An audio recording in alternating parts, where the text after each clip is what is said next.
Hello, I'm Sami Zaidan. This is Counting the Cost on Al Jazeera, your weekly look at the world of business and economics. This week, why the United States continues to weaponize and what impact that's having outside its borders. Also this week, Brexit budget, the cost of a disorderly UK exit from the European Union, plus... There's no question, it is the right thing to do. Walking out on Google, thousands of workers around the world protest, declaring time is up on sexual harassment. It's a long-lived and established industry that likely won't be going anywhere anytime soon. We're counting the cost this week of the weaponization of America. The latest atrocity on October the 27th. 11 people were killed when a heavily armed gunman opened fire at a baby naming ceremony at a synagogue in Pittsburgh. Police said he used a legally purchased assault rifle and 3 handguns. In our previous investigation into this industry, we noted how gun manufacturers themselves rarely give interviews. Dozens of companies have ended partnerships with the National Rifle Association, or NRA, the pro-gun lobby. But US President Donald Trump immediately directed attention to the lack of an armed guard at the synagogue, claiming the shooting has little to do with the country's gun laws. This is a case where if they had an armed guard inside, they might have been able to stop him immediately. So this would be a case for if there was an armed guard inside the temple, they would have been able to stop him. Barry Weber was one of those who survived the synagogue shooting. I think the NRA has so much political clout that there is no way in the world our politicians have the strength to take them out of the equation. Who needs an AR-15? Who needs a semi-automatic weapon? What's it good for? Maybe target practice, but that's all. Well, the US gun industry is estimated to be worth $51 billion. So guns are big business. The lack of regulation is key to the industry's profitability. Military-style weapons are a consumer product in the US. A background check is conducted only in store purchases. Part of the reason for the lack of gun control is the National Rifle Association. It says it speaks for American gun owners who have a constitutional right to bear arms. Then there's the USA's role in the global weapons trade. The US buys and sells almost as much weaponry as the rest of the world combined. So what happens in the US has global impact. Well, joining me now via Skype from London is Andrew Feinstein. Andrew is the Executive Director of Corruption Watch, the author of Shadow World Inside the Global Arms Trade. Good to have you with us. So, Andrew, just to put things into perspective at the start, how profitable is the US guns industry compared to others? We need to start by saying that the United States produces somewhere between 35 and 40% of all weaponry in the world. So this is an industry that is worth tens of billions of dollars to the United States. The industry in small and light weapons, handguns, submachine guns, rifles, etc., is a smaller component of that, globally worth about $8 billion. So in the US, probably worth around $4 billion. There have been repeated public outcries against gun violence. The industry has managed in the US to successfully insulate itself against any sort of backlash, hasn't it, though? How? Oh, absolutely. I think the National Rifle Association, the main gun lobby group in the United States of America, has been incredibly successful in creating a public climate that is pro-gun. But far more important than that, it has effectively bought the support of the politicians who would need to regulate the industry. And unfortunately, that flow of money to those politicians, which enables them to stay in power, because America is often described as the best democracy money can buy, or as I describe the weapons procurement business in the United States as a form of legal bribery, those politicians are effectively insulated from public opinion. Now, there is a possibility in the imminent American elections that we could, for the first time in many decades, start to see a slight shift in that. We are seeing a number of public groups, brilliant groups like Moms Demand Gun Control, for instance, who are trying to energize voters not to vote for any candidate who is not critical of the gun lobby and doesn't commit to much greater regulation of guns in the United States. Let's broaden the discussion a little bit. How does that situation impact the economies of other countries, particularly countries close to the US, like Mexico, for example? It has massive impact in the world on two levels, really. First of all, it creates this global environment of militarism. So again, remembering that the United States is involved in more conflicts than any other country on the planet. In fact, the United States government employs more people to run one aircraft carrier than it has diplomats across the entire world. And the United States today has 11 aircraft carriers. How that affects America's immediate neighbors is even more insidious. So a country like Mexico that has certain law and order problems relating to the drugs trade and relating to gun running. The vast majority of those guns in Mexico, used by militias, used by criminals, both organized and informal, come from the United States of America. So while Donald Trump talks about building a wall between the United States and Mexico, what he doesn't seem to realize is that there is an enormous and very profitable flow of guns into Mexico from the US that he probably wouldn't want to stop. So you have the flow of guns into Mexico, and in return, you have a flow of drugs and other illicit activities into the United States of America. So what this is doing is it's both destabilizing those neighboring countries like Mexico, where it's giving criminal groups enormous power and firepower, but at the same time, it's having a devastating impact in the United States itself. How would you respond to those who would criticize that line and say you're muddling two separate things, the illicit and the licit trade in guns? I've been studying the trade in arms for 17 years now. The boundaries, the borders between the legal and the illegal are incredibly fuzzy. So our governments and the weapons makers themselves would have us believe that there is this formal legal trade in weapons, that on the opposite side of the spectrum is the black trade, the illicit trade. The reality is that the vast majority of these transactions, be they for aircraft carriers or jet fighters, or be they for handguns and semi-automatic weapons, take place somewhere in the middle, in what I describe as the shadow world, in the gray market, where there is bribery and corruption. And this includes by governments, including the governments of the main weapons-producing countries of the world. It also includes executives of the main weapons-producing companies, because bribes don't only flow in one direction. They also flow back to the executives of the countries paying the bribes. So in the work that I've done over 17 years, I could literally count on one hand the number of armament transactions that do not involve an element of illegality. The problem then becomes that most of these transactions and most of the people who operate in this shadow world, which include some of our most senior politicians and government ministers, some of our most senior military leaders, and of course the weapons-making companies, the vast majority of them act in this trade with a degree of legal impunity. And this is most reflected in the reality that we recorded, and this was going back all the way to the end of 2011. All right, and a final point. Tell us how the NRA influences international efforts to try and regulate and control the global trade in arms.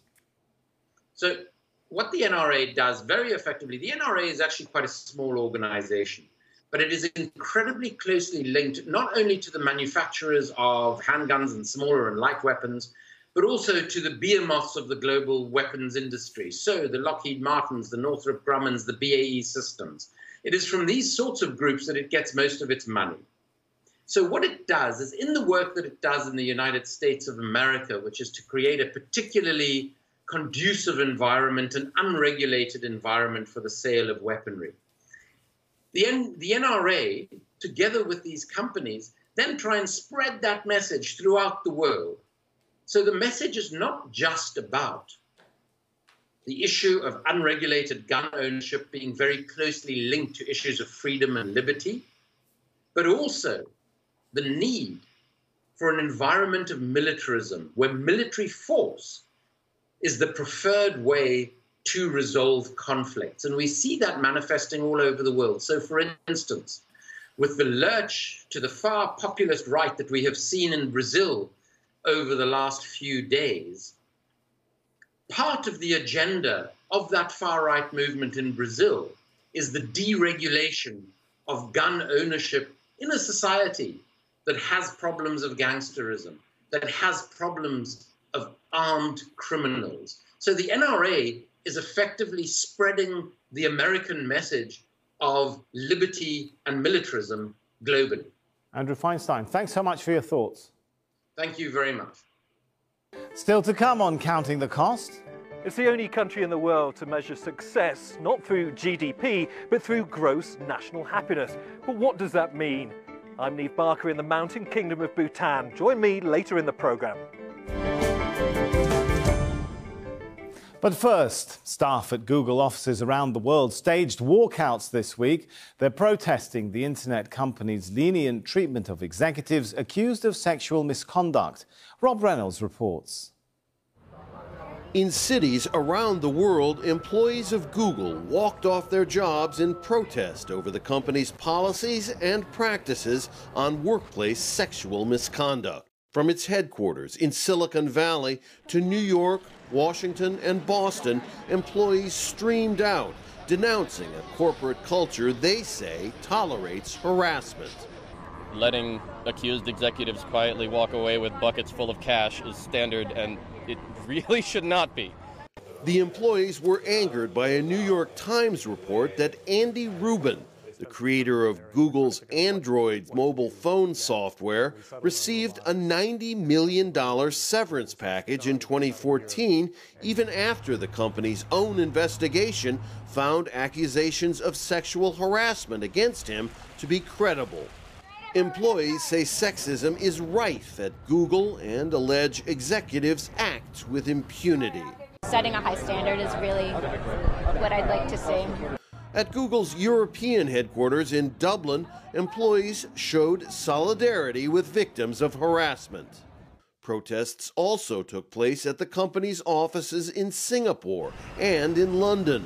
I'm walking out along with other colleagues in support of anyone in any workplace who has been harassed, and to ensure that perpetrators are not protected and not rewarded. Google CEO Sundar Pichai and co-founder Larry Page apologized to workers and promised changes in policy. Protesting employees are also demanding an end to mandatory arbitration clauses in their contracts, which prevent them from taking harassers to court. The Republic of Seychelles is pointing the way forward when it comes to environmental finance. This week, it launched the world's first blue bond. It's a way for the government to raise money to fund spending. The big difference is the cash will be used to protect the island nation from climate change and sustaining marine resources. The debt is backed by a guarantee from the World Bank.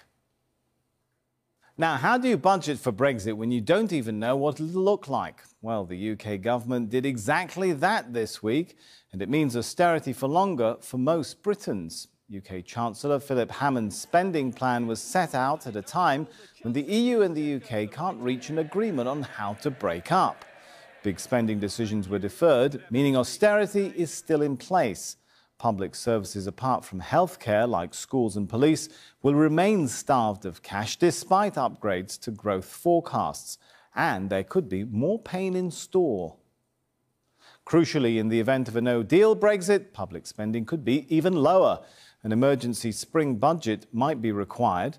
Mr. Hammond's message was, unless Brexit goes smoothly, the The prospect for further tax cuts and higher spending is not good. Hammond said if a deal is agreed, he could spend more money next year. Well, that would include the $15 billion set aside as a fiscal buffer. Meanwhile, the Bank of England has kept interest rates steady on Thursday. It also warned there is no guarantee it would cut interest rates to support growth and jobs under a disorderly Brexit. And all that uncertainty is having an impact. In contrast, business investment has been weaker than previously anticipated. The level of investment fell by more than 1% in the first half of this year and is now almost 15% lower than the MPC had projected just prior to the vote. As the Brexit deadline looms, UK companies are now understandably postponing investment until they have greater clarity over the UK's future trading relationship with the EU. Joining me now from London is James Knightley. James is the Chief International Economist at banking group ING. Good to have you with us. So where does the Bank of England decision leave the UK economy? Yes, I think, well, the problem is, of course, there's just so much uncertainty surrounding the UK right now. Not only is the Brexit worry there, but also geopolitically, there's a lot going on, the global trade war as well. So the UK is looking very vulnerable. But at the same time, the Bank of England believes that there's very little spare capacity in the UK economy. Employment is at record levels.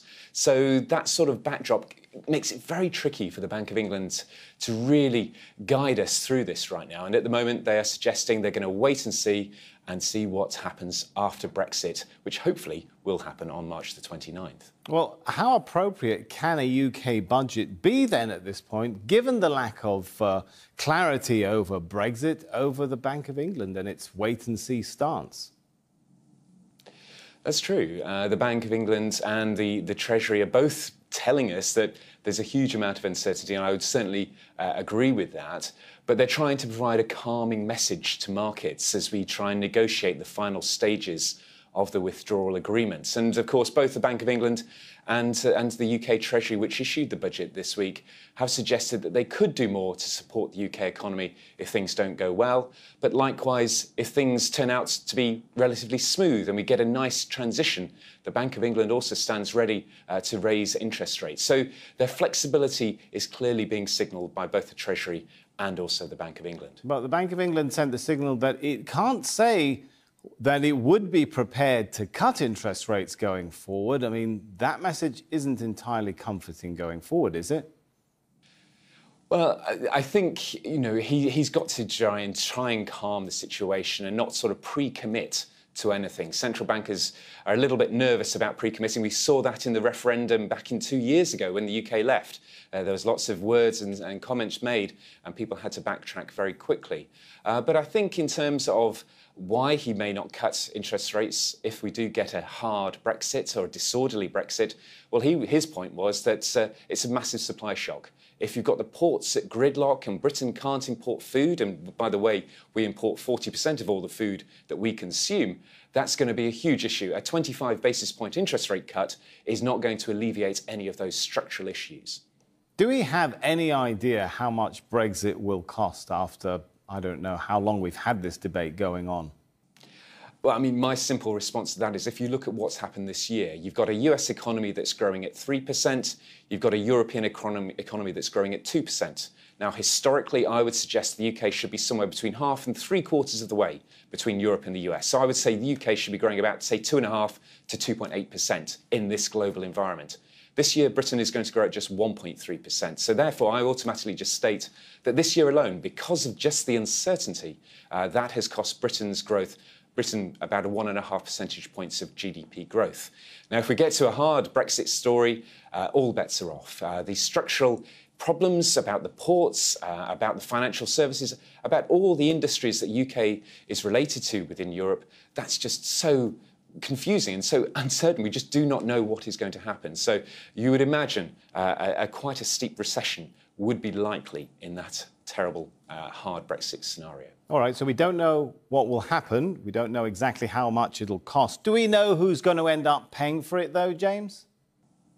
Well, I would imagine it's going to be the British citizens. We're already seeing that through the effects of Brexit so far. The big impact economically has, of course, been the collapse of the pound in the wake of that referendum outcome. That has pushed up imported prices into the UK. So consumer price inflation has risen quite rapidly. Our wages haven't compensated us for those cost increases. So there's been a big squeeze on household spending power. And if we do get into a situation where this environment is pretty dangerous, supply chains are going to be could be destroyed, basically. If you see the gridlock at the ports coming through, these just-in-time production methodology that, of course, we all involved in these days, it simply wouldn't work. So you would imagine there'll be job losses as well. So it's going to be the households that will bear the brunt of it, and the government would have to try and step in and provide some sort of stimulus to try and offset the pain. Is a compromise coming together over the Irish border, or is that wishful thinking, if not reporting? I think it's probably coming together. We hear so much back and forth in terms of the news flow, but I would suggest that the EU is offering up concessions. Their main concession has been basically we extend the transitional period, so nothing changes for even longer. And the problem is time. We've got to get this done by March the 29th. Now, Britain has made concessions. Britain has backed down a lot. Remember, we said that we weren't going to pay a penny. We've now offered 39 billion euros as a divorce payment. We weren't going to go for a transitional period. We were just going to do a short implementation phase. Well, now we're doing a full transitional period. We've basically been backing down quite a lot in terms of the UK. And I think that sort of pressure is going to build again, and therefore concessions will be made. But it's not going to come this week or next week. It's going to have to be much closer to the deadline for when Brexit really happens. James Knightley, it's been good talking to you. And finally, Bhutan is the only country in the world to measure the success of the nation not by economic growth, but by gross national happiness. Niamh Barker reports from the Kingdom of Bhutan. Come on. It's a daunting climb to one of the holiest sites in Bhutan. Tiger's Nest Monastery seems to defy gravity. Every Bhutanese is expected to complete the pilgrimage to ensure peace and happiness. When it became a democracy in 2008, Bhutan put happiness at the centre of all political policy, inspiring the UN to pass a resolution urging other nations to follow Bhutan's example. But how do you measure it? For many Bhutanese, happiness is more intuitive than it is quantifiable, but ever since it became part of state policy, it's been described roughly as good governance, the balance between nature and economic growth, and also between pleasure and work. In the capital, Thimphu, is the world's only Secretariat of Happiness, and a chief official who takes his job very seriously. The GNH index is found based on the 9 domains and close to 33 indicators. Things like health, education, living standard, environment, good governance. One is psychological well-being. The other one is community vitality, time use, and cultural diversity. This is one way people find happiness in Bhutan, through traditional pursuits, such as the national sport, archery. But the nation's happiness policy sometimes misses the mark. Youth unemployment is soaring. 24-year-old Namgay Tenzin is restless for new opportunities, but he can't find suitable work. There's a major problem in Bhutan right now as the unemployment, because most of the youngsters, after their completion of graduation, they couldn't find a good job. Neighbouring India has been generous with financial support, but some think it's time to welcome Chinese investment too. Bhutan has no diplomatic links with its northern neighbour. But balancing ties between fierce regional rivals will be a challenge. It's a risky path. The happiness of the nation could depend upon it. For me, happiness is just just what I need is a peace and a good leadership in our country. For me, happiness actually means spending quality times with friends and families, and visiting beautiful places and taking pictures. So there may not be a magical, mystical or even spiritual formula when it comes to finding happiness, but by simply turning its pursuit into policy, Bhutan has done what no other country has. And that's our show for this week. But remember, you can get in touch with us via Twitter. Use the hashtag AJCTC when you do, or drop us an email. countingthecost@aljazeera.net is our address. There's more for you online at aljazeera.com/CTC. That'll take you straight to our page, which has individual reports, links, and entire episodes for you to catch up on. That's it for this edition of Counting the Cost. I'm Sami Zaidan. From the whole team, thanks for joining us. The news on Al Jazeera is next.